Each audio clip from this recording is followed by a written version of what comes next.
loves, welcome or welcome back to my channel. It's Kedisar, and today I'll be telling y'all 10 binge watchable Netflix shows. If you haven't already, then watch these if you have a lot of free time, which I'm sure you do. So before we get into the video, if you haven't already, be sure to hit that subscribe button, join the family, and click the bell to turn on your post notifications so you can be notified every time I post. Alright, let's get it. The first suggestion I will give to y'all is a show called You. Follows the story of Joe Goldberg, a bookstore manager in New York who, upon meeting Guinevere Beck, an aspiring writer, becomes infatuated with her. He feeds his toxic obsession using social media and other technology to track her presence and remove obstacles to their romance. So this is a psychopath we're talking about. He's crazy, but he's in love with this girl that he saw once. He becomes in love with her, and he's just crazy, and it shows you how his mind works, but like from his perspective. So everything's in first person, but from his point of view. Like, you can see how things spiral and how a psychopath actually thinks. But it's not like a horror or a thrill type of thing. It's more so just interesting as you go through the story with him, Joe Goldberg, and you almost root for him because he seems like a normal person. I'm telling you, he seems so normal, but he's crazy on the inside, so you're kind of confused. You don't know how to feel sometimes, but that just makes it better. So yeah, go watch that show. It's pretty bomb. And my next suggestion for you is a show called Dear White People. Now, if you haven't watched this already, I don't really know what you're doing, but that's what I'm here for. I got you. An American comedy drama television series that follows several black college students at an Ivy League institution, touching on issues surrounding modern race relations.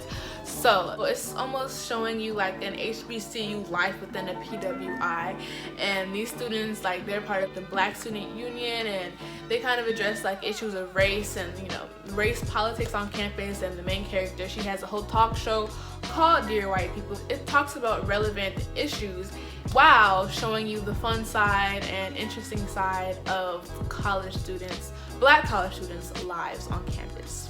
Next is a show called Grownish. This is another show that follows the lives of college students, but this is more lighthearted. I'd been in college for 3 days. It hurts so bad. Please stop.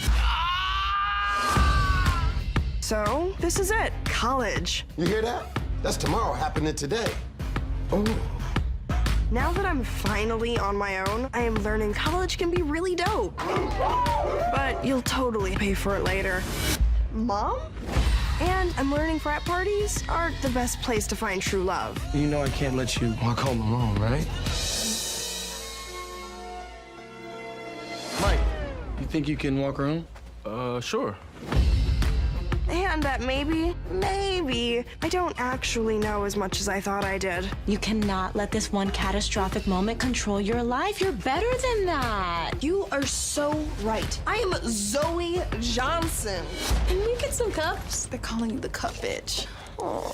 This is a remix off of Blackish, if you didn't know already. So it follows the daughter, Zoe, aka Yara Shahidi. It's fun because it shows some college life and just other fun little things they throw in there. So I definitely recommend that show. The next show I'll recommend to y'all to binge watch is called All American. Now, if you haven't heard of this, you're sleeping under a rock, but I'll explain it to you. When a rising high school American football player from South LA is recruited to play for Beverly Hills, the wins, losses, and struggles of two families vastly. Okay, I don't like how they describe that, so I'm gonna describe it myself. Basically, this is a show about a black teenage boy in high school who got recruited, goes to Beverly Hills. He's from South Crenshaw, so it's the hood, and he gets recruited to Beverly Hills, which is super rich.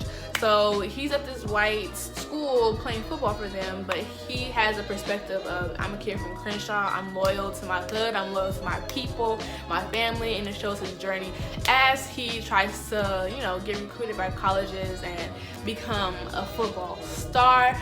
But it also has a lot of drama and romance and just, you know, it pulls on your emotional strings sometimes. So it's a great show. Anyone and everyone can watch it. I do not watch football at all. It's just not my thing, but I still enjoyed the show. So Definitely go watch that. The next show is The Get Down. Now, this show, this is a dope show. It's a vibe. True as the night turns black, this ain't no fairy tale. But I won't quit. Can't you see what I could be? A possibility. With just a little courage, you could really be something. I got courage. Let's take a trip back in the time, 1977. It was maximum crime. You're a natural wordsmith, man. You working for drug dealers. You ever thought of quitting? This ain't Disneyland, this is the Bronx. Dream right, but it seemed like nothing found me but trouble. I see the light, it's right there at the end of the tunnel. Y'all pushing me to be who you want me to be. Nobody's asking what I want to be. Show me what you got. Shaolin's a DJ, we call conductor, cause Shaolin fantastic, so bad mother. You truly are as fine as wine and so divine. You know I had to make you mine. I've got love in my veins, I've got light in my eyes. I just want to sing. I want to get out of the Bronx. I can't let anybody distract me from that. No daughter of mine is going to sing disco. I will sing, Bobby, and you cannot stop me. You're killing my lean soul.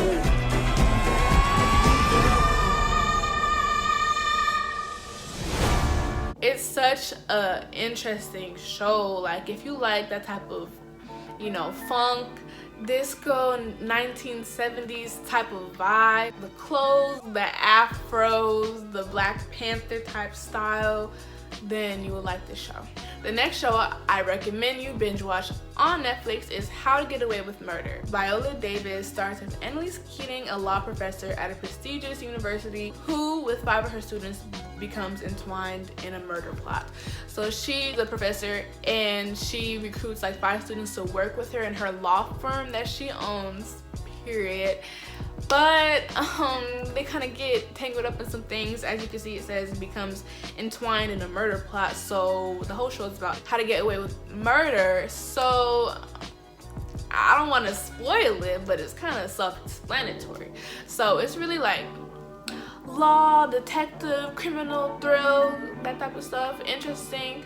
So if you like those type of shows, then you'll like this. The next show you should binge watch is Quantico. I watched this a minute ago, but I don't think it gets enough recognition that it deserves.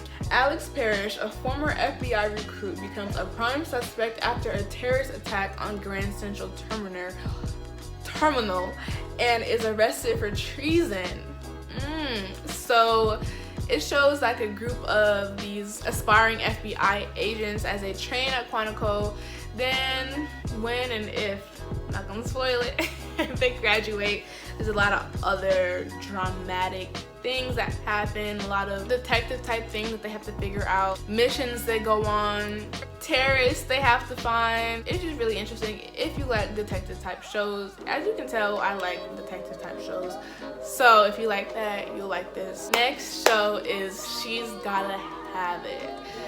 Ooh, this show is so good. Artist Nola Darling's romantic life in gentrified Brooklyn is characterized by sexual freedom as she juggles 3 open relationships with thoughtful Jamie, carefree Mars, and cocky Veer. Despite her wish to manage her sexual relationships on her own terms, the 3 men struggle to accept her interdependence. So this is like a young black artist. She's probably in her early 20s, and she lives in a brownstone in New York, in Brooklyn, and she has these 3 open relationships, and they're really interesting. The dynamic between each of them and the drama that it stirs up. It's really modern-esque. She's really free and she feels empowered.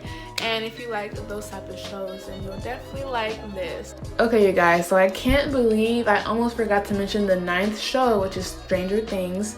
Basically, a small boy goes missing in a town where nothing ever happens. And then his friends basically are trying to find him.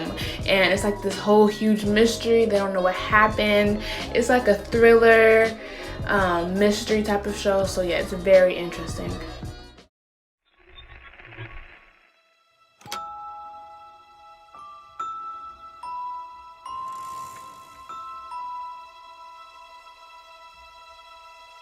Hawkins. I know the worst thing that's ever happened here in the 4 years I've been working here.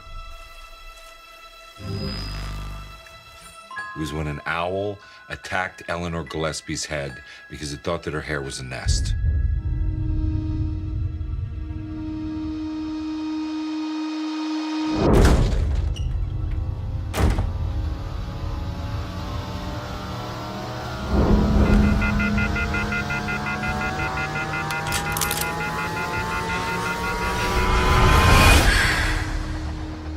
"99 out of 100 times, kid goes missing. The kid is with a parent or a relative."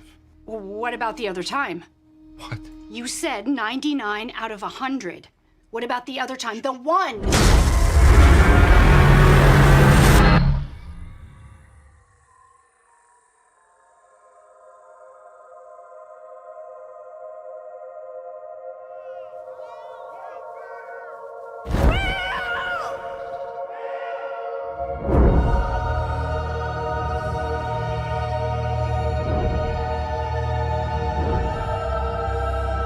I think she knows what happened to her.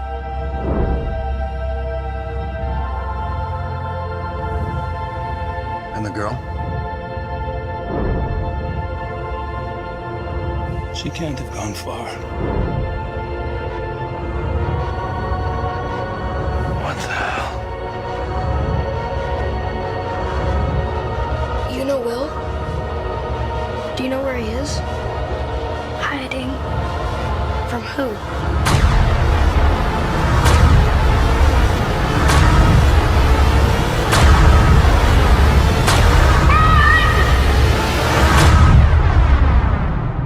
Maybe Will saw something that he shouldn't have.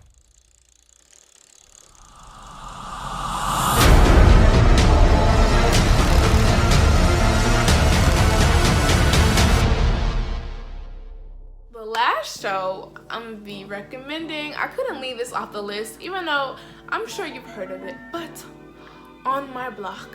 A coming-of-age story about 4 bright, street-savvy friends navigating their way through high school in the gritty inner south of South Central Los Angeles.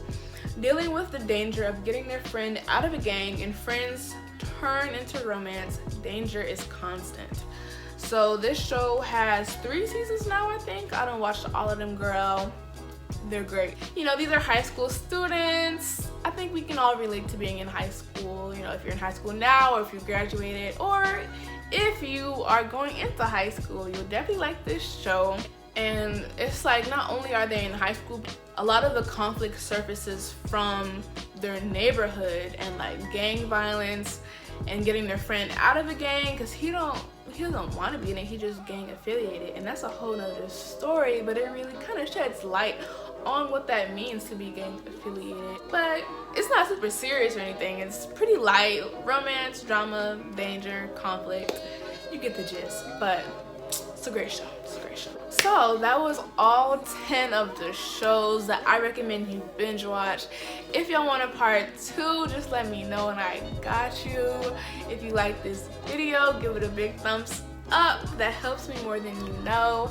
Comment down below any comments you have, and subscribe if you haven't already, because join the family. So until next time, and thanks for watching. Bye.